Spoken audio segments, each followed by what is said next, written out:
बिल्कुल sleeper cell party से बाहर होने चाहिए। कोई भी जो शख्स पार्टी को नुकसान पहुंचा रहा है, पार्टी के कैंडिडेट के खिलाफ कर रहा है, तो ऐसे लोग पार्टी को नहीं चाहिए। पार्टी में ऐसे लोग होने नहीं चाहिए, और ऐसे लोग अगर रहेंगे तो पार्टी का नुकसान होता रहेगा। इस बार नहीं, हर बार होता रहेगा। इसी बात को लेकर राहुल गांधी ने बहुत कड़ा संदेश दिया भी था और बोले भी थे कि स्लीपर सेल जो हैं वो पार्टी को नुकसान पहुंचा रहे हैं, और ऐसे जो लोग हैं अगर उन्हें पार्टी से हटाना भी पड़े, निकालना भी पड़े, तो ऐसा होगा। मैं मानता हूँ इस पे काम होना चाहिए।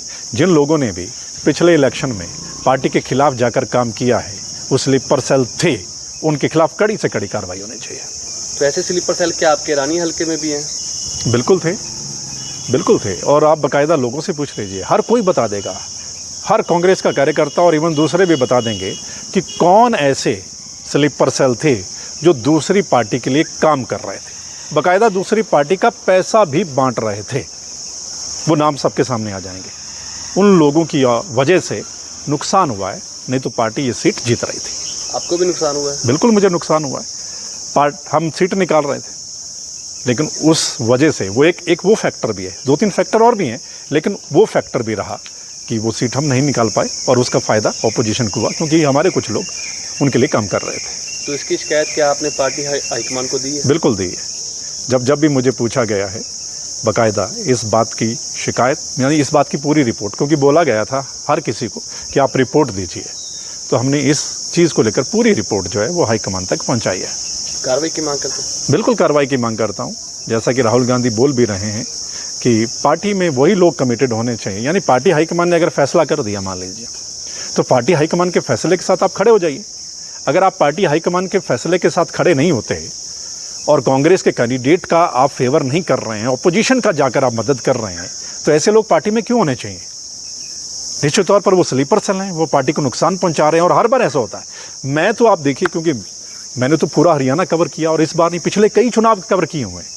मैं जानता हूँ कई ऐसे लोग हैं जिनकी वजह से पार्टी को इस बार नहीं, हर बार नुकसान होता है।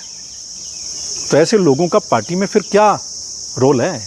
ऐसा होना ही नहीं चाहिए। ऐसा मैं इस बात की मैंने डिमांड भी की है।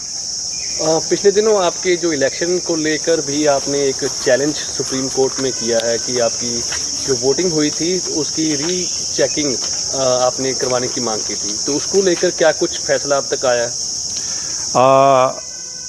पूरे भारत में मेरी पटिशन पे बहुत बड़ा, यानी माननीय सुप्रीम कोर्ट ने संज्ञान लिया।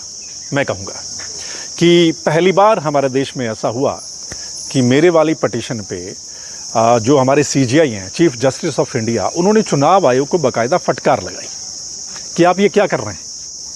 आपने देखा होगा मैंने चेकिंग एंड वेरिफिकेशन करवाया था, और पहली मशीन खुलते ही उन्होंने डाटा डिलीट कर दिया था। तो माननीय सुप्रीम कोर्ट ने उनको कहा कि आप ऐसा कैसे कर सकते हैं? आप डाटा डिलीट नहीं कर सकते, और ना ही उसमें दोबारा कुछ रीलोड कर सकते हैं। और मेरे वाले मामले में तो दोनों चीज़ें हो गई थी।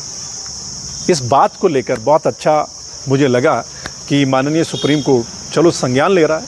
मैं मानता हूँ इस पर अगर और कार्रवाई होती है और अच्छा फैसला आता है, तो लोगों के सामने भी ये चीज़ें पाक साफ होंगी कि EVM में कुछ है गड़बड़ी या नहीं है।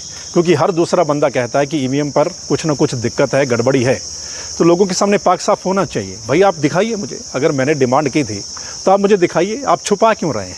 आप डिलीट क्यों कर रहे हैं? इस बात को लेकर लोगों ने भी विरोध जताया था। भाई ये क्या चल रहा है? आप सरेआम दिखा दीजिए, पता चल जाएगा कि वो सही है डाटा या नहीं है। अभी भी शक के दायरे में वो पूरा प्रोसेस है। सुप्रीम कोर्ट की तरफ से क्या हिदायत दी गई है? माननीय सुप्रीम कोर्ट की तरफ से अभी तक जो सब कुछ हुआ है उसमें यही हिदायत है कि एक, आप डाटा डिलीट नहीं करेंगे। जो कर्मचारी जिनकी मशीनें हैं 2 कंपनी की, वो कर्मचारी आएंगे, वो कैंडिडेट को सेटिस्फाई करेंगे, डाटा डिलीट नहीं होगा। जो डाटा है वो दिखाएं आप, और उसमें अगर कैंडिडेट चाहता है तो वो मॉक पोल करवा सकता है, नहीं तो कोई ज़रूरत नहीं है। ठीक है, तो मॉक पोल के लिए वो अप्लाई कर सकता है। तो मतलब कुल मिला के मैं मानता हूँ कि और अच्छी इंस्ट्रक्शन इस पे आनी चाहिए, सब कुछ पाक साफ होना चाहिए, तब जाकर लोगों को थोड़ा विश्वास होगा। फिलहाल लोगों के मन में अभी भी शंका है, शक है कि EVM में गड़बड़ी है।